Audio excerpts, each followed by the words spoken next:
പതിയെ മയക്കത്തിലേക്ക് പോയ രോഹിതിനെ വെള്ളമൊഴിപ്പിച്ച് സ്റ്റീഫൻ എഴുന്നേൽപ്പിച്ചു. മുറിവിൽ വെള്ളം വീണവൻ അലറി വിളിച്ചു. അഗ്നിയുടെ ചുണ്ടിൽ ആ നിമിഷം വന്യമായ ചിരി വിരിഞ്ഞു. ഇപ്പൊ എങ്ങനെയുണ്ട് രോഹിത്? അവൻ്റെ അടുത്തേക്ക് മുഖം അടുപ്പിച്ച് അഗ്നി ചോദിച്ചു. അത്രയും അടുത്ത് അഗ്നിയുടെ വലിഞ്ഞു മുറുക്കിയ മുഖം കണ്ടതും ഉമിനീരിറക്കി കണ്ണുകൾ അടച്ചു അവൻ. സ്റ്റീഫ! അഗ്നി ഉറക്കെ വിളിച്ചതും അവൻ്റെ കയ്യിൽ എന്തോന്ന് കൊടുത്തിരുന്നു സ്റ്റീഫൻ. രോഹിത് പേടിയോട് അതെന്താണെന്ന് നോക്കി. കട്ടർ മെഷീനാണെന്ന് കണ്ടതും അവൻ്റെ കണ്ണ് ഭയത്തോടെ തുറിച്ചു വന്നു. അഗ്നി, നോ! രോഹിത് പേടിയോട് അവനോട് അലറി. അത് കേട്ടതും അവൻ ചിരിച്ചു. പിന്നെ ഓൺ ചെയ്ത് അവൻ്റെ അടുത്തേക്ക് വന്നു. നിനക്ക് എന്നോടും എൻ്റെ കുടുംബത്തോടും അടങ്ങാത്ത പകയുണ്ടെന്നറിയാം. പക്ഷെ ഒന്ന് ചോദിക്കട്ടെ, എന്തിന്? നിന്റെ അച്ഛൻ നരേഷ്, അയാൾക്ക് ഞങ്ങളോടുള്ള പകയുടെ കാരണം അറിയുമോ? അയാളുടെ തന്തയെ കൊന്നത് എൻ്റെ മുത്തശ്ശനും അച്ഛനുമാണ് എന്ന് അയാളുടെ വിചാരം. എന്നാൽ അങ്ങനെയല്ല, അതൊരു ആക്സിഡൻ്റ് ആയിരുന്നു. അത് അന്വേഷിച്ചറിയാനുള്ളതേ ഉണ്ടായിരുന്നുള്ളൂ. എന്നാൽ അതറിയാൻ ശ്രമിക്കാതെ ഞങ്ങളുടെ കുടുംബത്തെ നശിപ്പിക്കാൻ നോക്കി. എല്ലാം പോട്ടെ, എൻ്റെ പെണ്ണിനെ നീ കൊണ്ടുപോയി. എന്നിട്ടും നിനക്ക് ഞാൻ തന്നത് വളരെ ചെറുതായിരുന്നു. അതിൽ നീ അടങ്ങിയില്ല. എൻ്റെ കിച്ചുവിനെ നീ ഇല്ലാതാക്കാൻ നോക്കി. ഇനിയും നിന്നെയും നിൻ്റെ തന്തയും വെറുതെ വിട്ട ഞങ്ങളെ ജീവിക്കാൻ സമ്മതിക്കില്ല. അതുകൊണ്ട് ഇനി നീ വേണ്ട. അല്ല, അങ്ങനെയല്ല. മരണം വരെ വേദനിച്ച് പുഴുത്തുനാറി ചാവണം നീ.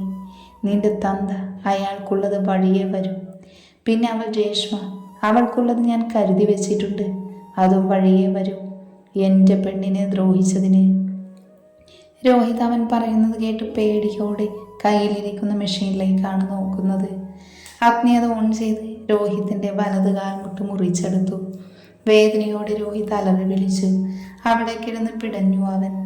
അഗ്നിയുടെ മുഖം മുഴുവൻ തെറിച്ച വല്ലാത്തൊരു ഭാവമായിരുന്നു അപ്പോഴവന്. ഗാർഡ്സ് ഉൾപ്പെടെ അവനെ പേടിയോടെ നോക്കി. വലത് കാൽ മുറിച്ചു മാറ്റിയതും അവൻ്റെ വലത് കൈയും മുറിച്ചു. വേദനയും ഒത്തിരി ബ്ലഡും പോയതും കൂടെ ആയതും രോഹിത്തിൻ്റെ ബോധം പോയിരുന്നു. അഗ്നി മെഷീൻ സ്റ്റീഫൻ്റെ കയ്യിൽ കൊടുത്തു. ഹോസ്പിറ്റൽ എത്തിച്ചേക്ക്, ഞാൻ വിളിച്ചു പറഞ്ഞോളാം. ഓക്കെ. അഗ്നി അവിടെ തന്നെയുള്ള റൂമിലേക്ക് കയറി ഒന്ന് ഫ്രഷായി പുറത്തേക്ക് വന്നു. കിച്ചു അപ്പോഴേക്കും പുറത്തു പോയിരുന്നു. സ്റ്റീഫൻ ഞാൻ പറഞ്ഞ പോലെ അവിടെ എത്തിച്ചു കഴിഞ്ഞു. അവൻ്റെ അപ്പൻ്റെ നമ്പർ കൊടുത്തിട്ട് തിരിച്ചു പോരെ. Okay boss. അഗ്നി പുറത്തേക്ക് ഇറങ്ങി. കിച്ചു അവനെ കാത്ത് കാറിൽ ചാരി നിൽക്കുന്നുണ്ടായിരുന്നു. പോകാം. അഗ്നിയെ കണ്ടതും കിച്ചു കാറിലേക്ക് കയറി. അവർ നേരെ പോയത് ഗസ്റ്റ് ഹൗസിലേക്കായിരുന്നു. അഗ്നി ഫ്രഷായി ഡ്രസ്സ് ചേഞ്ച് ചെയ്തു വന്നു. നിന്നെ വീട്ടിൽ വിടാം. ഞാനുണ്ട് ഓഫീസിലേക്ക്. വെറുതെ ഇരുന്ന് ഭ്രാന്ത് പിടിക്കുന്നു. കുറച്ചുകൂടെ കഴിഞ്ഞു മതി കിച്ചു. അഗ്നി ഗൗരവത്തോട് പറഞ്ഞതും അവൻ സൈലൻ്റായി. എന്നാൽ പിന്നെ ഞാൻ അവളെയും കൊണ്ട് എവിടെയെങ്കിലും ഔട്ടിങ്ങിന് പോകട്ടെ. വേണ്ട. ഷടാ, എന്ത് കഷ്ടമായത്. നാളെ കേസിൻ്റെ വിധി വരും. നീ വക്കീലിനെ ഒന്ന് കാണണം. ഓക്കെ. ഒറ്റയ്ക്ക് പോകണ്ട, സ്റ്റീഫൻ വരും. എന്തിന്? പറയുന്നത് കേട്ടാൽ മതി. അഗ്നിയുടെ കാറ് നേരെ വീട്ടിലേക്ക് വിട്ടു. എന്തായി? അവൾ അന്വേഷിക്കുന്നുണ്ടെന്നാ പറയുന്നേ. എന്നാലും ആരോടും പറയാതെ ഇവൻ എവിടെ പോയത്? സർ, പെട്ടെന്ന് എന്തെങ്കിലും ഓഫീസ് കാര്യത്തിന്? ഞാൻ അറിയാത്തൊന്നും അവിടെ ഇല്ലല്ലോ. രോഹിത്തിനെ കാണാനില്ല എന്നറിഞ്ഞിട്ട് നരേഷ് അയാളുടെ ആളുകളെ വിട്ട് അന്വേഷിക്കുകയാണ്. പോലീസ് കേസെടുത്താലോ എന്ന് വിചാരിച്ചു. പക്ഷെ കുറച്ചു നാൾ മുന്നേ ഉണ്ടായ പോലീസ് കേസ് ഉള്ളതുകൊണ്ട് അതിനെ ബാക്കിയാക്കുമെന്ന് തോന്നി. രേഷ്മ ഇതൊന്നും വലിയ കാര്യമല്ലാത്തത് ആരുടെയോ ഒപ്പമാണ്. വീട്ടിലേക്ക് വരുന്നു പോകുന്നു എന്നല്ലാതെ ഒന്നും അറിയുന്നില്ല. എന്നെ താൻ പോയിക്കോളൂ. എന്തുണ്ടെങ്കിലും അറിയിക്കണം. Okay sir. അയാൾ പോയതും നരേഷ് ഓരോന്ന് ആലോചിച്ച് അവിടെ ഇരുന്നു. അവനെക്കുറിച്ച് എന്തേലും വിവരം കിട്ടിയോ? അങ്ങോട്ട് വന്ന രോഹിത്തിൻ്റെ അമ്മ യാമിനി ചോദിച്ചു. ഇല്ല. ഇനി എന്തേലും കുഴപ്പം? വാടിച്ച് മിണ്ടാതിരിക്കാൻ നിനക്ക് എന്തേലും വേണോ? അയാൾ ദേഷ്യത്തോടെ പറഞ്ഞതും യാമിനി അകത്തേക്ക് പോയി. ഹോസ്പിറ്റൽ രോഹിത്തിനെ എത്തിച്ചു. അവിടെ നരേഷ് നമ്പർ കൊടുത്ത് സ്റ്റീഫൻ അവിടുന്ന് തിരിച്ചു. അവന് നേരെ ഐസിയുവിലേക്ക് കയറ്റി. ബ്ലഡ് പോയതുകൊണ്ട് ബ്ലഡ് കയറ്റി കൈയും കാലും കെട്ടിവെച്ചു. സിസ്റ്റർ, ഈ നമ്പറിൽ വിളിച്ച് കാര്യം അറിയിച്ചേക്ക്. Okay doctor. പിന്നെ കൂടുതലൊന്നും പറയണ്ട. സിസ്റ്റർ പുറത്തേക്ക് പോയതും ഡോക്ടർ അവൻ്റെ ഫയലെടുത്ത് മെഡിസിൻ എഴുതി എല്ലാം ചെക്ക് ചെയ്ത് ക്യാബിനിലേക്ക് പോയി. ഫോൺ റിങ് ചെയ്തതും അവൻ കോൾ അറ്റൻഡ് ചെയ്തു. എല്ലാം ഓക്കെയാണ്. അറിയിച്ചോ? വിളിക്കുന്നുണ്ട്. ഓക്കെ. കോള് കട്ടായതും അടുത്ത പണി അവൻ സെറ്റ് ചെയ്തു. ഒന്നും ആയിട്ടില്ല, ഇനിയുമുണ്ട് പുറകെ വരുന്നതെല്ലാം വാങ്ങിക്കണം. ഉള്ളിൽ മൊഴിഞ്ഞുകൊണ്ട് അവൻ ജോലിയിലേക്ക് തിരിഞ്ഞു. ഹാളിൽ സോഫയിലിരുന്ന് ന്യൂസ് കാണുവാണ് നരേഷ്. പെട്ടെന്ന് ഫോൺ റിങ് ചെയ്തതും അയാൾ ഫോൺ എടുത്ത് നോക്കി. അൺനോൺ നമ്പറാണ് എന്ന് കണ്ടതും നെറ്റി ചുളിഞ്ഞു. പിന്നെ അറ്റൻഡ് ചെയ്തു. Hello. Hello, Naresh Malhotra? Yes. Okay, ഞാൻ വിളിക്കുന്നത് ഈ KMCT ഹോസ്പിറ്റലിൽ നിന്നാണ്. എന്താണ്? മിസ്റ്റർ രോഹിത് മൽഹോത്ര ആക്സിഡൻ്റായി വന്നിട്ടുണ്ട്. വാട്ട്? യെസ് സർ, നിങ്ങളിവിടെ എത്തണം, അതറിയിക്കാൻ വിളിച്ചതാ. ഓക്കെ. അയാൾ വിറച്ച് ഫോൺ വെച്ച് നെറ്റിയിൽ കൈതാങ്ങി അങ്ങനെ ഇരുന്നു. പെട്ടെന്ന് ബോധം വന്നതുപോലെ അയാൾ അകത്തേക്ക് പാഞ്ഞു. യാമിനി? അയാളുടെ അർച്ചയെ അവിടുത്തെ സെർവൻ്റ് വരെ അങ്ങോട്ട് വന്നു. എന്താ? അവർ പേടിയോടെ ഓടുവെന്ന് ചോദിച്ചു. രോഹിത്, അവന് ആക്സിഡൻറ്റ്, നമുക്ക് പോകാം. അയ്യോ. ചെല്ല്, പോയി ഡ്രസ്സ് പാക്ക് ചെയ്യ്, ഞാൻ ടിക്കറ്റ് ബുക്ക് ചെയ്യട്ടെ. ടിക്കറ്റ് എടുക്കണോ? അപ്പോൾ എവിടെയാ? എറണാകുളം. അവിടെയോ? പറഞ്ഞു നിൽക്കാൻ സമയമില്ല, നീ ചെല്ല്. അവളെവിടെ? അറിയില്ല, രാവിലെ പോയതാ. അവളെ വിളിച്ച് പറഞ്ഞേക്ക്. അയാൾ പറഞ്ഞ് നിറഞ്ഞ കണ്ണു തുടച്ച് വേഗത്തിൽ തലയാട്ടി അകത്തേക്ക് പോയി. ഹേയ് റൂബി, മതി. നോ, എനിക്ക് മതിയായില്ല ഡാർലിംഗ്. പിന്നെയും ദയെ തൊട്ടി വരുന്നവനെ കാണെ അവൾ ക്ഷീണത്തോടെ പറഞ്ഞു നോക്കി. ഇത് റോബിൻ, രേഷ്മയുടെ പുതിയ സെറ്റപ്പ്. കൂടെ കൂടിയിട്ട് 1 വീക്ക് ആയിട്ടുള്ളൂ. അവനോടൊപ്പമാണ് എപ്പോഴും. ഓൺലൈൻ വഴി പരിചയപ്പെട്ടു, പിന്നെ പതിയെ ബെഡിലേക്കും. പിന്നെയും അവരുടെ ശരീരത്തിൻ്റെ ദാഹം മാറ്റുമ്പോഴായിരുന്നു അവളുടെ ഫോൺ റിങ് ചെയ്യുന്നത്. ഛേ, ആരാ? അത് പിന്നെ നോക്കാം, ഇപ്പോൾ ഇത്. തൻ്റെ മേലിൽ നിന്ന് എഴുന്നേൽക്കാൻ നോക്കുന്നവനെ പിടിച്ചു കിടത്തി അവൾ പറഞ്ഞു. അതോടെ അവൻ അവിടെ കിടന്നു ഓരോ തവണ ഉയർന്നു പോകുന്നവനെ അടക്കി പിടിച്ചു അവൾ കിടന്നു. ഫോൺ പിന്നെയും റിങ് ചെയ്തു, എങ്കിലും അതൊന്നും അവർ കാര്യമാക്കിയില്ല. അവർക്ക് ആവശ്യം ഇപ്പോൾ ഈ സുഖമായിരുന്നു. സമയം കടന്നു പോകുമ്പോൾ അവൾക്ക് മേലിന്ന് ബെഡിലേക്ക് മാറിക്കിടന്നു. താഴെ കിടന്ന് ഷീറ്റെടുത്ത് മേലെയിട്ടു അവൾ പതിയെ മയക്കത്തിലേക്ക് വീണു. അവളുടെ ഫോൺ പിന്നെയും റിങ് ചെയ്തതും അവൻ ടേബിളിൽ നിന്ന് എടുത്തില്ല. അത് നോക്കി. യാമിനി മോമെന്ന് കണ്ടതും അവൻ അവളെ നോക്കി. ഹേയ്, അവളെ തട്ടി വിളിച്ചു. പതിയെ അവൾ കണ്ണു തുറന്നു. എന്താ? യാമിനി മോം. ഈ തള്ള, ദേഷ്യത്തോടെ പറഞ്ഞവൾ ഫോൺ വാങ്ങി. ഹലോ, എന്താ അമ്മേ? ഇതെവിടെയാ മോളി? എത്ര തവണ ഞാൻ വിളിച്ചിരുന്നു. ഞാൻ ഫ്രണ്ട്സുമായിട്ട്. എന്തായാലും ഉടനെ വീട്ടിലേക്ക് വാ. എന്തു പറ്റി? രോഹിത്, അവൻ ആക്സിഡൻറ്റ്. വാട്ട്? അത് പെട്ടെന്ന് വാ, ഡാഡി ടിക്കറ്റ് ബുക്ക് ചെയ്തിട്ടുണ്ട്. ഓക്കെ, ഞാനിപ്പോൾ വരാം. കോള് കട്ടായതും അവൾ ദേഷ്യം കൊണ്ട് വിറച്ചു. Hey, what happened? രോഹിത്, അവൻ ആക്സിഡൻറ്റ്, ചെല്ലാൻ പറഞ്ഞു.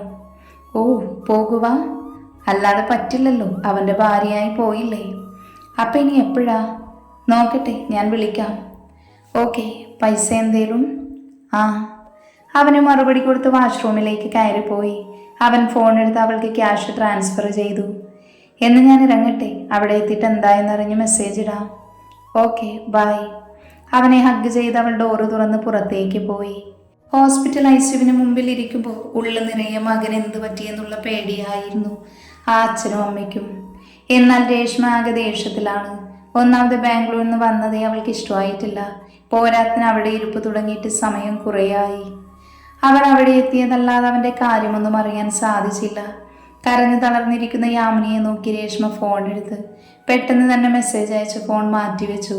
സങ്കടം പിടിച്ച മുഖത്തോടെ അവിടെ ഇരുന്നു. ഐസിയു ഡോറ് തുറന്ന് ഡോക്ടർ പുറത്തേക്ക് വന്നു. ഡോക്ടർ രോഹിത്, ക്യാബിനിലേക്ക് വരൂ. നരേഷ് ചോദിച്ചതിന് മറുപടി കൊടുത്ത് ഡോക്ടർ ക്യാബിനിലേക്ക് പോയി. ഞാൻ ഡോക്ടറിനെ കണ്ടിട്ട് വരാം. ഞാനും വരാം. വേണ്ട, നിങ്ങളിവിടെ ഇരിക്ക്. നരേഷ് പെട്ടെന്ന് ഡോക്ടറിൻ്റെ ക്യാബിനിലേക്ക് പോയി. രേഷ്മ പുച്ഛത്തോടെ അവിടെ ഇരുന്നു. ഡോക്ടറിൻ്റെ ക്യാബിനിലേക്ക് അനുവാദം ചോദിച്ചിട്ട് നരേഷ് കയറി. ഇരിക്കൂ, മുന്നിലുള്ള ചെയർ കാണിച്ച് ഡോക്ടർ പറഞ്ഞു. നരേഷ് അതിലിരുന്നു. പറയുന്നത് ശ്രദ്ധിച്ച് കേൾക്കണം. നമ്മുടെ ഭാഗത്ത് നിന്ന് ചെയ്യാനൊന്നുമില്ല. രോഹിത്തിന് ഇനി നടക്കാനോ സംസാരിക്കാനോ ഒന്നിനും സാധിക്കില്ല. ഡോക്ടർ? അതെ, നമ്മൾ മനസ്സിലാക്കണം. ഇനി മുന്നോട്ട് രോഹിത് ജീവശവം പോലെ കിടക്കുമെന്നല്ലാതെ ഒന്നിനും പറ്റില്ല. എന്താണ് ഡോക്ടർ സംഭവിച്ചത്?